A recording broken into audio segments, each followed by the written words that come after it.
বইয়ের সৃজনশীল প্রশ্ন এক, একটি কম্পিউটার ও একটি টেলিভিশনের দামের অনুপাত 7:4 এবং একটি টেলিভিশন ও একটি ফ্রিজের দামের অনুপাত 6:7।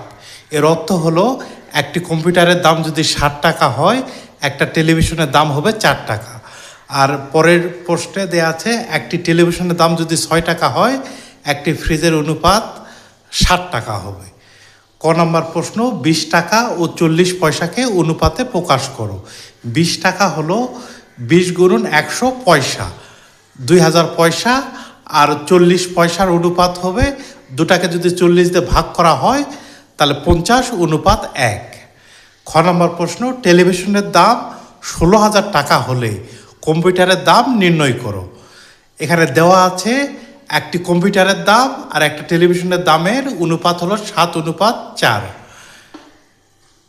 এখন 7 ভাগ একটি কম্পিউটারের দাম ভাগ একটি টেলিভিশনের দাম ইকুয়াল 7/4। অনুপাত মানে ভাগ, বা একটা কম্পিউটারের দাম ভাগ একটা টেলিভিশনের দাম দেওয়া আছে 16,000 টাকা।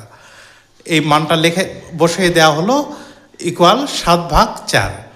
অতএব একটা কম্পিউটারের দাম এই 16,000 এই পাশে গেলে গুণ হয়ে যাবে, তাহলে 7 গুণন 16,000 ভাগ 4।